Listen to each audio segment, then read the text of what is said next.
David Little, welcome to the Income Flip, man. I appreciate you jumping on here. We were just sharing a little bit about you being from Houston and how hot it is in Houston. And I know you're going to bring the fire on this episode, man. So I'm excited to have you, David. Thank you, Rob. I appreciate the opportunity to be on the podcast. I hope your listeners can get some valuable insights out of this. Well, listen, I'm putting you on the couch, so I know that they're going to get some insight, right? I always like to unpack the story of the entrepreneur, the business owner, and what I was learning when I was doing a little research on you was that you've been doing this now for about 8 years, but really it's been more recent that you guys have gone like hardcore full time, and so I think the direction we're going to take this conversation is like first and foremost, how did you get into the space and choose the space that you're in? And then walk us through that journey of being a W-2 person and then switching it to being 100%, business owner, entrepreneur, and what was going through your mind? Because it's fresh, right? Like a lot of Yeah. that's still fresh. It's been a long time for me. So I remember, but it's been a long time. So Yeah, absolutely. Yeah, happy to tell my story. So my background and education and almost all my work history is actually in the engineering world. I got an undergraduate and master's from Texas A&M University and jumped into working for an oil company as a petroleum engineer and had a long career with them. I mean, I worked with them ultimately up until last year. So I ended up working with that company for 15 years total. Started as an intern and worked my way up all the way to a division engineering manager. However, as I was working at W-2, I always had a strong interest in real estate as well. And so I think within 6 months of starting my engineering career, I was able to get together enough money to buy my first rental property, and then subsequently bought several more in the DFW area. And that was kind of my first venture into real estate because, and my vision at the time was, well, over the course of my engineering career, I'll own maybe 50 to 100 rental properties, and then that'll be kind of a supplementary income as I retire. And that was my long-term vision, my long-term plan. And several years in, I recognized that I don't like that very much. I don't like being a property owner. I don't like the property management side. And in retrospect, I was probably kind of doing everything myself too much. Like things would break, and I'd go try to fix them myself. And it was just a grind on, of course, on top of having a full-time engineering role. Um, but I tried a bunch of different things in real estate, right? So I started there, and then moved into a raw land development deal, which was super interesting. Moved into Airbnb acquisition, property management, and then ultimately, my business partner and I, he was an engineer as well at the same company. We got it in our heads in 2017 that we wanted to go flip a house. And he had had a very similar background to mine. He's a full-time engineer, but he had been doing several things in the real estate world. And we went out and very unsuccessfully tried to find a property for about 6 months. We kept getting outbid, and we were just having a lot of trouble finding the right property, and probably paralysis by analysis as well. But anyways, a friend called us several months into that search and said, "Hey, I've got a property under contract. I don't have any money. Can you guys give me a loan?" And that was our first hard money loan, right? So we funded it. We came up with deal terms that made sense for all of us. And 4 or 5 months later, he flipped it, sold it. We got paid back with interest. And it was a light bulb moment for Jeremiah and myself because we were like, man, this is an extremely compatible business model to do while still having a W-2. And so that's how we kind of landed in hard money lending. We really had a very winding journey through a lot of different real estate ventures and ultimately fell in love with hard money lending. I love the risk profile of it. I liked especially initially the ability to, when you get a request, it's like I can handle all that after 6 p.m. Right? So that's what made that so compatible. And then as the story goes, we initially for the first 5 years of the business were all self-funded. So it was just our own capital. And really we were had very slow conservative growth for several years. And the pivot for us really changed when we started bringing on third party capital, right? And started with family, and then it was family and friends, and then it was more people and more people. And that's when our notes receivable or assets under management really exploded.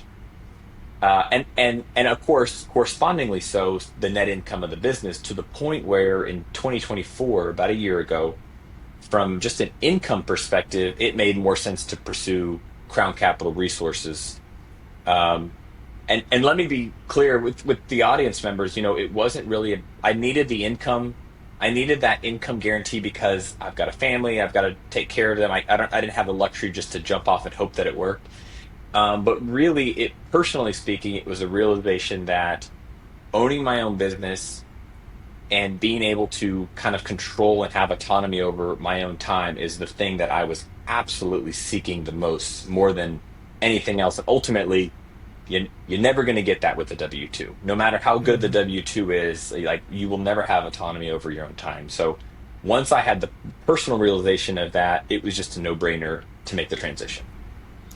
David, I love that. I'm going to unpack a couple of elements here, right, Yeah. for people listening.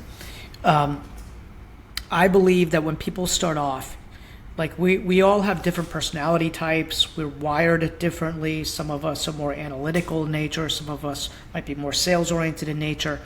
And what's cool about the world of real estate investing is that you can taste a lot of the different Yeah. types of investing that are out there and ultimately try to find where your unique gifts like play best, also aligned with what your long-term goals are, right? Yeah. So I would imagine if you're an engineer, right, you're probably more analytical. You were Yeah. probably also more like really looking at the numbers hardcore to determine whether or not this asset is going to be good for a fix and flip, which might be a little of the analysis, paralysis by analysis that might be coming into play, right? Whereas opposed to sometimes like pure marketers are like, it looks like a good deal, I'm just going to go do It's it, gonna work. right? It's going to work, Yeah. Yeah. right? Or Yeah. or like I did when I walked in one day, with my wife, and I was making, this was like 24 or 5 years ago. I was making a couple $100,000 a year as a executive recruiter, and I turned to my wife and I said, I like this business, but I'm not in love with this business, right? Yeah. I think I want to pursue real estate, you know, development, landlording full time. And we had just had our little girl. We just bought, a brand new house, and I literally just burnt boats. And Yeah. truthfully, it was like the dumbest thing on the planet. Like, you hear people say like burn the boats, right? Like, but it Yeah. was so Yeah. dumb. Like I didn't have a plan. I didn't have a mentor. I didn't have a system. Yeah. I just had intuition and hustle, and I figured it out. But it was stressful, David. Yeah. I'm going to tell you, it Yeah. was stressful, right? And so you sounded like you made a really good gradual, Yes. pivot. And you discovered another thing to unpack was that you have the ability to be location free, right? Yeah.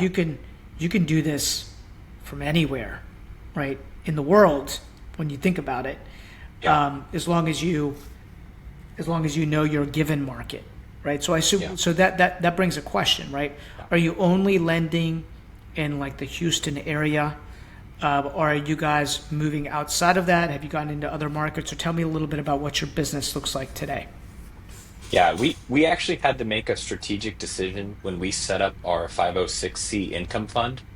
And within those subscription documents, you have to define where you will and will not invest. And we thought about it, and what we ultimately came to was we will only initiate hard money loans in the Texas market. So we primarily stick to the metropolitan areas, just by where that's where the deal flow is. But really, we will not fund anything outside of Texas. And that to me is really three reasons. The first of which is in the same vein as you said.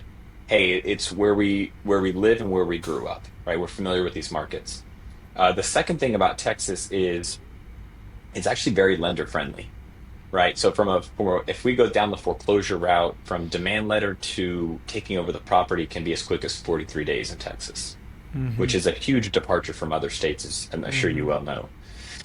And then the third thing is there is so much deal volume just within Texas that we don't have to get outside. We just recently subscribed to a service that pulls data for hard money lenders state by state, and we were blown away by how big the hard money lending market is in Texas. It's In 2024, there were $17 billion worth of hard money loans Wow. transacted. Yeah. So it's like, oh, okay, we're like 0.014% of the market. Like we're the We're slice fine. of the Yeah. slice, right? Yeah, you're So fine. that's the Like we whole get. thing, like if we say, hey, we want to double this year, our competitors wouldn't even notice. And that's a great Yeah. place to be. That's where, that's good. You don't want to move into a market where you're saying, hey, I want to go from 20% market share to 40% market share. No, I want to go from 0.014% to like 0.03. Yeah. No, that's fantastic. I sat down years ago with some old time hard money lenders. Like they'd been in the business like 30 years, 20 years, right? Yeah. And all of them kind of gave me the same advice. I mean, these guys were super wealthy. Okay. They loved what they were doing. They were small teams, so they weren't Yeah. like it didn't require a lot of operational overhead. There were small teams, but the advice they said was, Rob, I've built everything kind of in this backyard, and whenever I see people leave the backyard and try to go nationally with a lending piece, like obviously there's big companies out there like Kajabi and those that do it, but they're like we've seen a lot of people get slaughtered. So they're like, we Yeah. make plenty of money in our backyard, right? Which they sleep easy at night. They know their borrowers. They know the area super well. There are no surprises. It's Yeah. just printing money, right? Yeah. Literally. Yeah. So okay, so here's the next question I have for you, right? Yeah.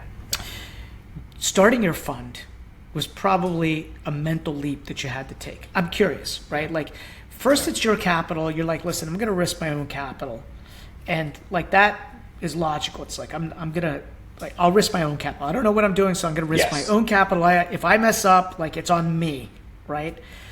And then you get friends and family, so you take one step closer, and you don't want to mess up for friends and family, right? Like, and Oh yeah. you want to do right by them.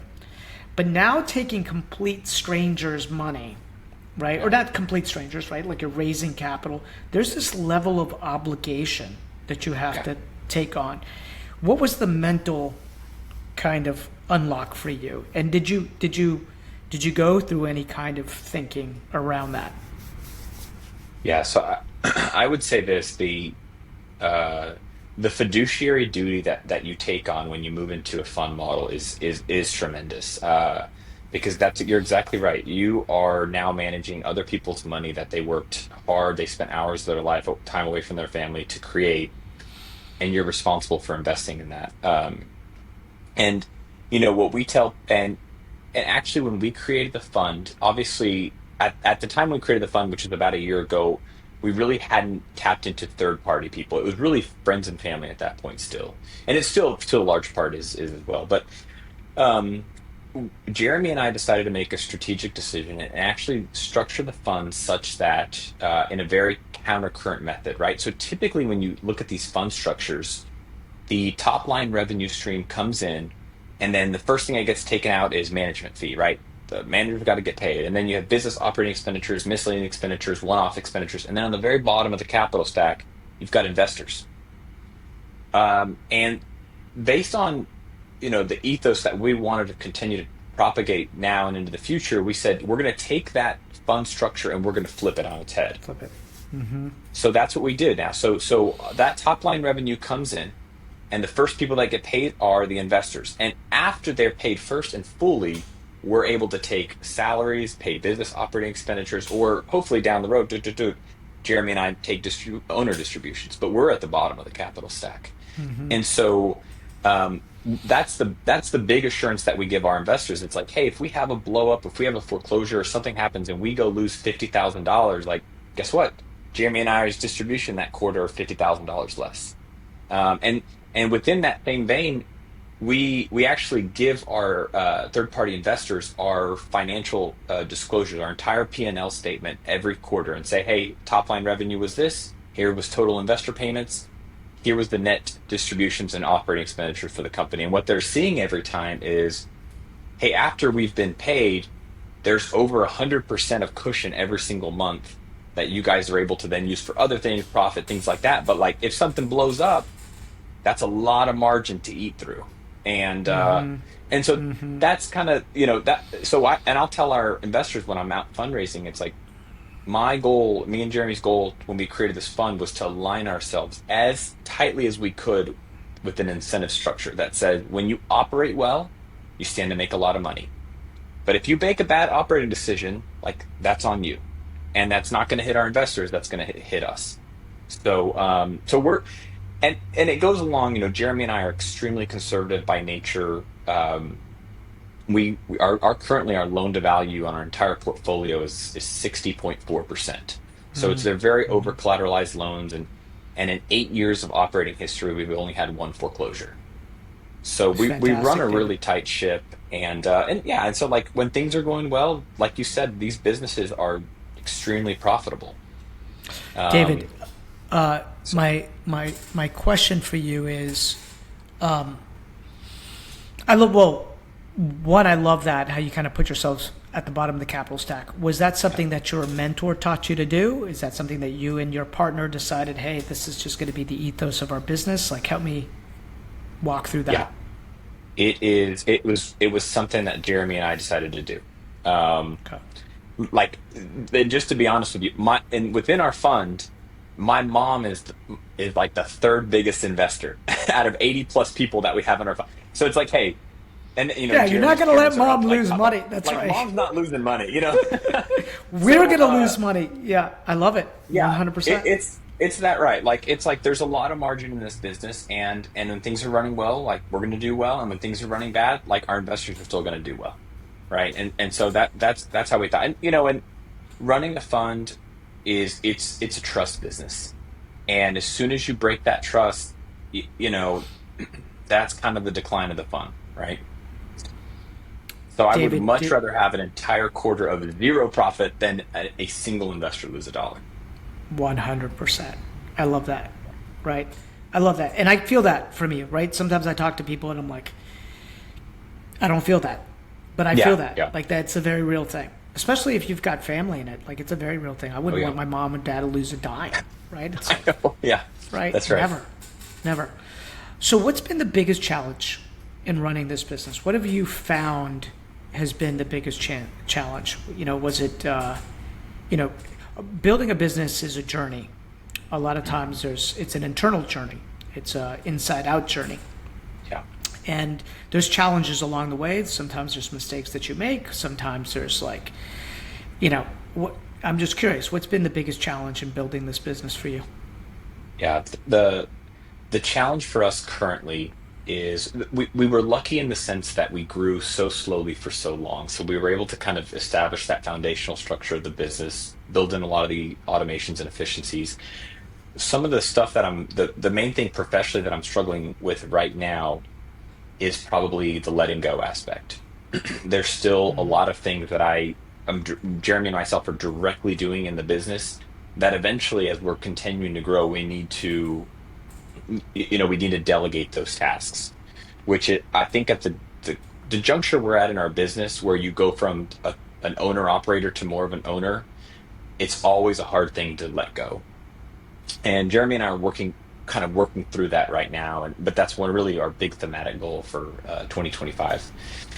Um, well, what we named it as focus on vision, not on tasks, which, it's kind of like what they say is we want to work on the business, not in the business.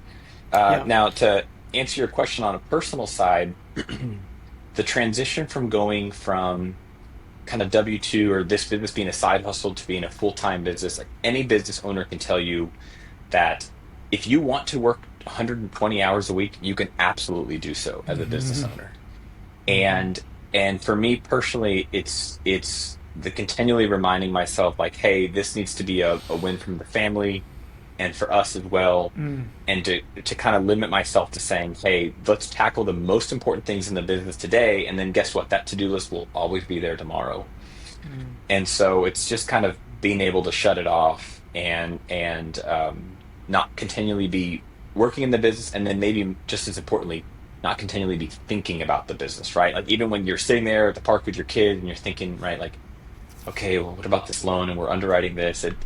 That's that is a challenge for sure. David, well, I mean, you're young, right? Young Yeah. compared to me.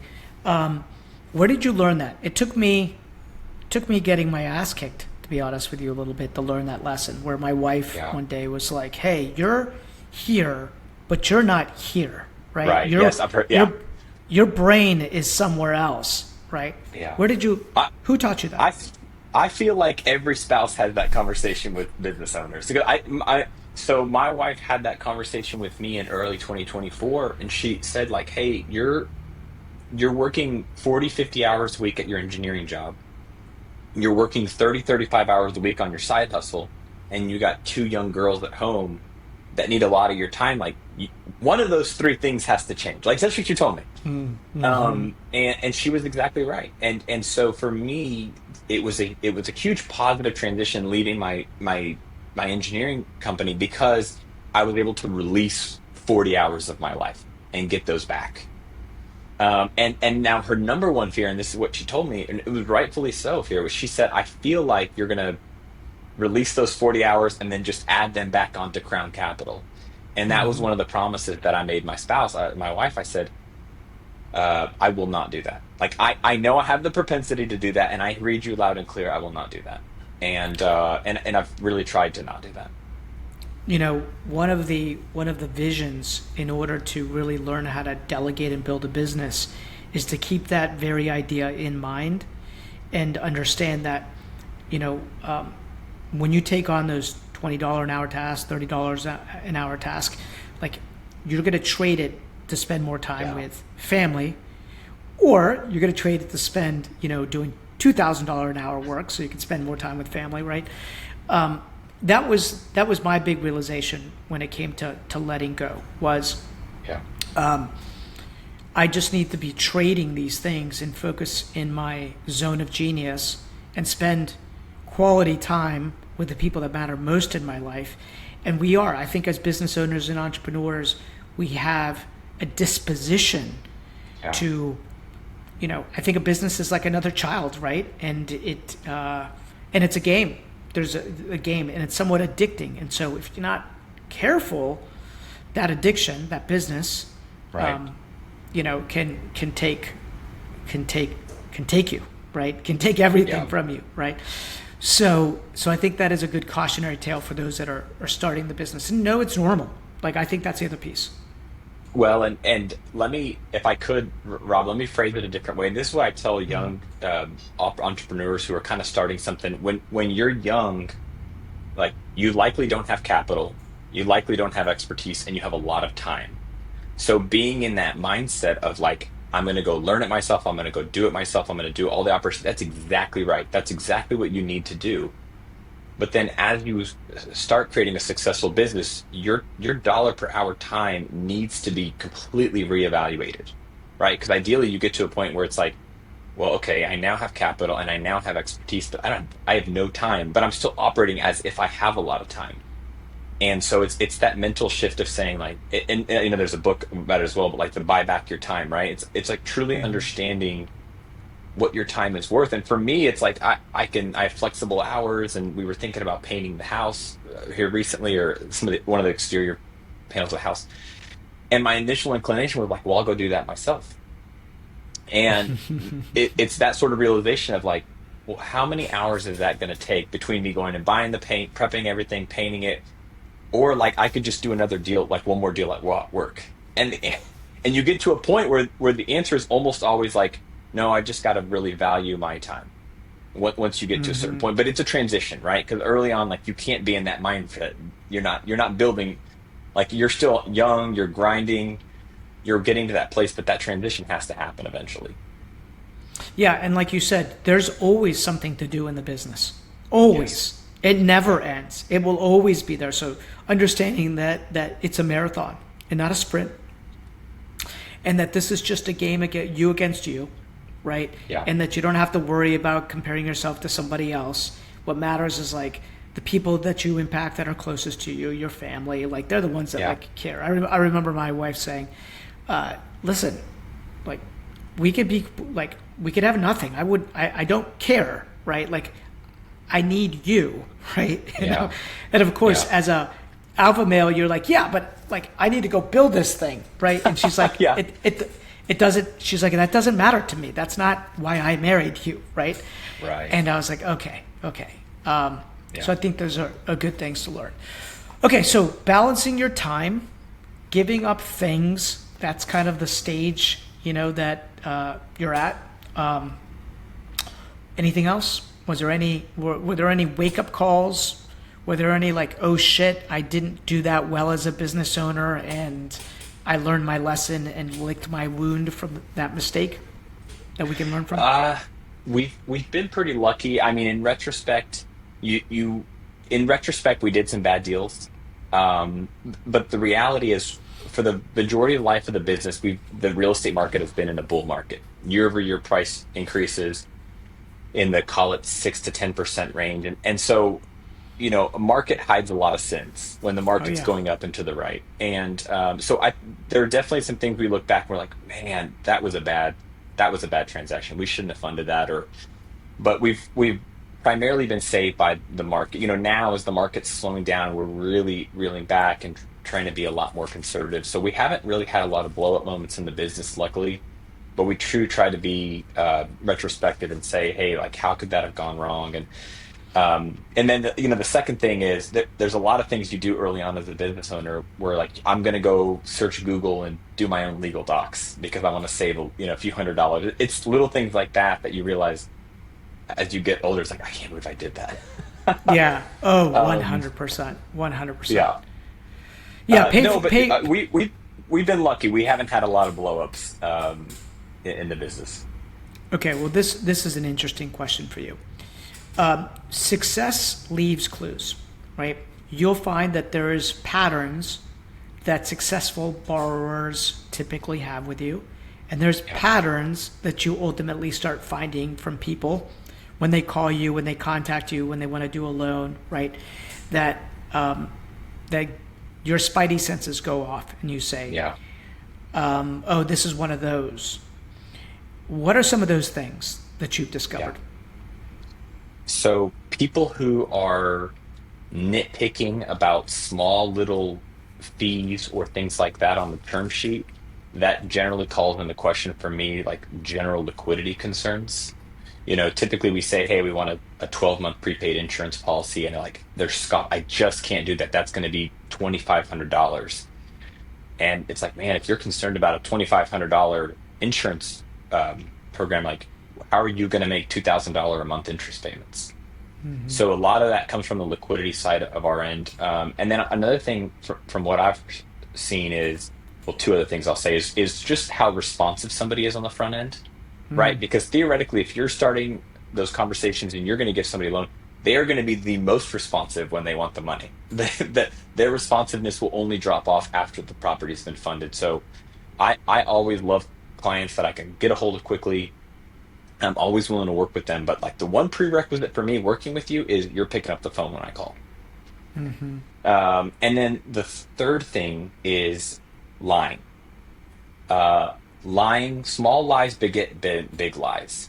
And if somebody lies on a loan application or somebody lies in a conversation that we have on the front end, I'll just terminate the loan in progress. Like I will not do a deal with somebody who's lying. And we've had some in the past that it was like we just recently had one, and the borrower was lying about small things, little things here and there, and we get to it. I ended up canceling the loan file. I texted the team. It was like Friday at 7 o'clock, and I was just thinking about it. And I said we had 3 loans in progress. I said cancel all of them. She's just lied too many small things. Well, we get an email several weeks later that we had accidentally been CC'd on, and she was in huge litigation on the properties, and it was just a whole mess.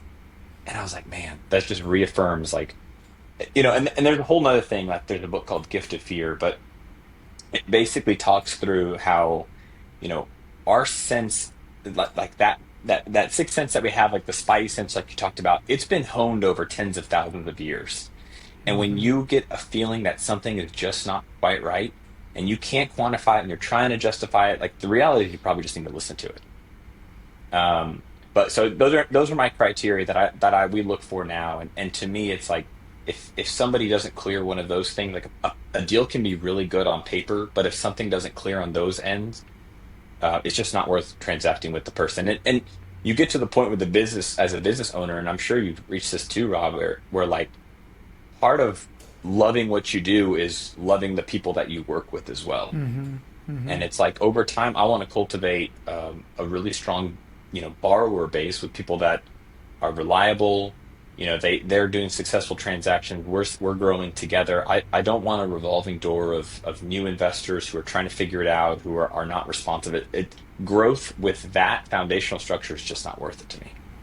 Yeah, I love that. That is solid advice, right? Everybody's leaving you clues about how they're showing up all along the way they respond to the Yeah. email, how quickly they respond, or if they're disorganized, right? It's like, Yeah. for me, it's like, is somebody's voicemail full? Or like I used to have this rule that if your voicemail was full in my company, you were fired, right? It was crazy. It was pretty hardcore. I was like, you're just not on top of your shit at that point, right? Yeah. But then I realized that there were some service providers that just, didn't give you a lot of space to leave voicemails. And then like, anyhow, I've gotten a little bit more flexible on that. But literally I was like, listen, you're fired, right? And, and then a couple of times my voicemail got full and people are like, you're fired, Rob. Right? Yeah, that's right. Yeah. Rob's fair play. Yeah. So anyhow, but I do believe that, right? Yeah. You start learning those things. Okay. Your partner. Let's talk about Yeah. partnerships, right? Yeah. Partnerships can go really well or they can go really bad and very poorly, Yeah. right? What have you learned about being a good partner in this process? Or how do you show up as a good partner for your partner? Man, that's a great question. I'm very blessed with my business partner that I chose to go in to this company with. I'm really proud to say, like, we've been working together for 8 years. We've never had a heated argument. Not even that. Like, and one thing that does help is we are both, calm, analytical people, engineering background, and when problems arise, and they always do, it's like, okay, let's diagnose the problem. Let's figure out a path forward. You do this, I do this. And it's just been a really, really great partnership. I think the biggest advice that I could give for people is you have to find somebody with a personality type that's compatible to yours. And then from the business side, you have to find somebody that matches your passion for the business. You can't bring on somebody who just kind of views this as like, oh, maybe this will pan out. Like, if you're going all into a business, he needs to be matching that as well. Like, you always need to be running side by side towards a goal. And then one other thing I would say, which we recently did for anybody who's listening who's in a partnership, we actually went through a book semi recently called The Partnership Charter. And it's written by two guys who are consultants that deal with partnership breakups, dissolutions, things like that. And they're consultants that help, people that are going through this. But what the book takes you through is ultimately culminates in writing what they call a partnership charter. So it's a document that you add onto your operating agreement as a business that details, hey, what happens in the case of this? What happens in the case of this? And you walk through things that you would never even think about, like what happens in the case of partial incapacitation, full incapacitation, right? What happens if your partner gets charged of like a heinous crime? Like what happens, what happens if the spouse wants to join the business? Um, and it's interesting working through all those things especially when things are good in the relationship, because you're kind of playing defense and offense, right? It's like, what happens in the case of a partner death? And you're thinking, okay, well, if you die, like, I don't want your spouse stepping in, but like, if I die, like, I want my family to be taken care of. And of course, I want his family to be taken care of as well. But it's interesting because you're playing all those scenarios out and you're writing it all. And it's like, hey, this is a long-term partnership, and we've got to figure out some of these edge cases that hopefully we never deal with. But for us, it spurred some really good conversations as well, because it's things that, like, obviously everything that we spoke about when we created this document was outside of the normal operations of the business. But it was super neat to kind of work through and understand. And you know, one thing that I did love about that exercise is when we talked about like what happens in the case of death. And what we ultimately got to was, okay, well, if partner A passes away, partner B has full right to hire the personnel needed to fulfill the roles of partner A, and then ultimately that salary will be deducted from the distributions, but the rest of the distributions continue to flow to the family. Mm-hmm. Mm-hmm. And I love that because I thought, man, like what an insurance policy. If anything ever happens to me, my family will be taken care of. It's beautiful. And him as well. Like, right, it would be such a gift to say, like, hey, your family's taken care of, your kids can go to college, all those things, it's fine. So that to me was like a neat thing and very obviously like a big departure from a W-2. Like if you were pure W-2 and you pass away, like that's it. What's the name of the book again? It's called the partnership charter. Partnership charter. Cool. Very important. Like, Yes. like I remember walking through this exercise with one of my partners. It was like, okay, what's the buy? Like, do we buy the other person out? Do I want to be in business with Yeah. your wife? Do we have a life insurance policy on each other? What happens if you get charged for fraud? Right? What Yeah. happens like if somebody gets mentally incapacitated? Like there's all these things that happen. So Yeah. very important to think about. Yeah. Okay, that's incredibly helpful, especially for people that are just starting to think about having a business partner. So, final question for you: Where Rob, do can I you? make one? Can I make Oh, one sure, additional thing? sure. I would say this one additional comment I have for anyone who's looking to maybe get a business partner. Ultimately, your business partner is splitting the equity of the company with you, which is a totally different decision than hiring somebody. What the key question that I would ask yourself is this a role that I can hire out? Because the real value in your business is ultimately going to be the equity in the business, the distributions in the business. And if it's a skill set you can hire out, then you should probably do so. Like when you're looking for somebody, a partner, every fiber in your being has to be screaming like this is a huge win in order for you to think about it. I would not go into it with any reservation. Like I think I kind of need somebody, and this guy's, I think what I'm looking for, that's a no. If it's a so another put another way, if it's a maybe in your mind in any way, shape, or form, the answer is no. That's what I would say to anybody who's really looking to bring on a partner. Yeah, fantastic advice. Yeah, Right. Well, you see that happen a lot of times, right? When people are flipping houses, and they yeah, enter in and their partners flipping houses. Eventually, what could happen is, like one person's bringing the capital, one person's bringing the deals, right? And they're splitting the yeah, profits 50-50. And then you realize, wow, that is really expensive money, right? yeah, That's really expensive money. And so, I've always viewed anybody that we've worked with on the lending side, right, on the hard money side, as a partner, right? yeah, But it's less than a 50-50 cash partner, yeah. right? If you're just That's going to right. go in, but a lot of people start that way, and that's totally fine to start with that way, right?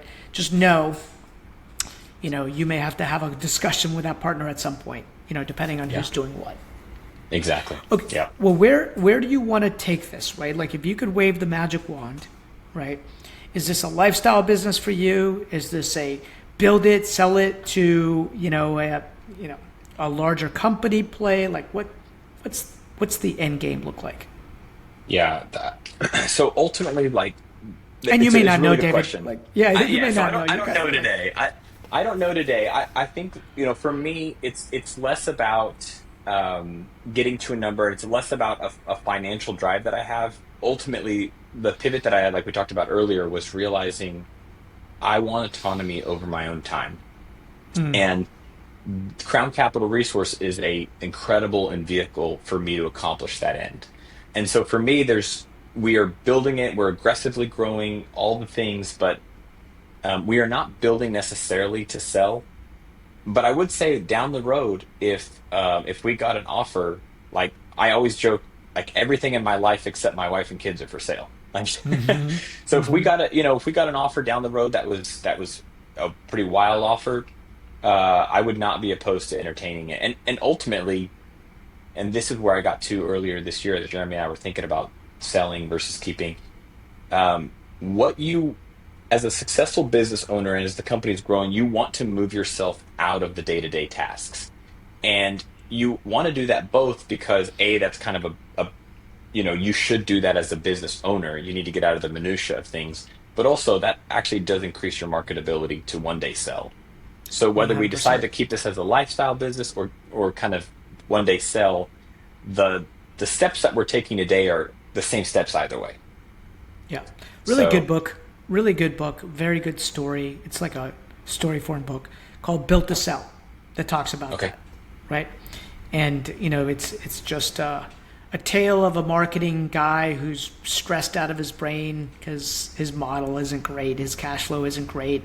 He just wants to get out of his business. He wants to sell his business, and he Yeah. finds a mentor, and that mentor essentially says, "Hey, let's focus on instead of trying to serve everybody on the planet, trying to serve a very particular type of prospect and being the best in the world at serving that person, and then building the systems and the people around you." And so by the end of the whole story, like what you find out is like the guy, he's like, "I could sell this business, but I don't want to. I'm having fun again. It's great. Like Yeah. I'm not in the business, right? I'm not doing the day to day. I'm guiding and training and mentoring and coaching, right? Which is a lot of Yes. what, as we, as as I realize, as I've grown and built and scaled multiple businesses, it's like, oh, my impact is in helping the entrepreneur go through this journey, right? That's I right. enjoy it, right? It's like I enjoy understanding how you think about the world, and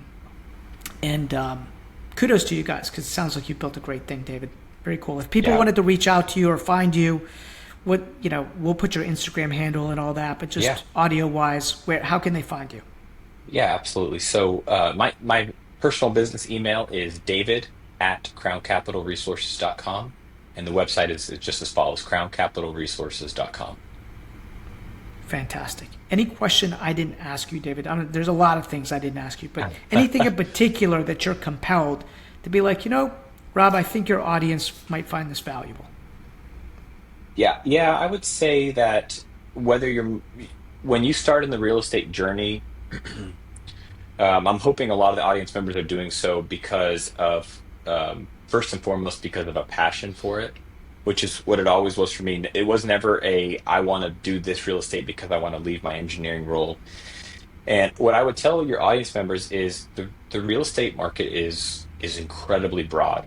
And, feel free, you should go into it mentally thinking, I don't know what I'm ultimately going to be passionate about, but I want to try different things. So for me, I had to try 3 or 4 different things in real estate before I found hard money lending.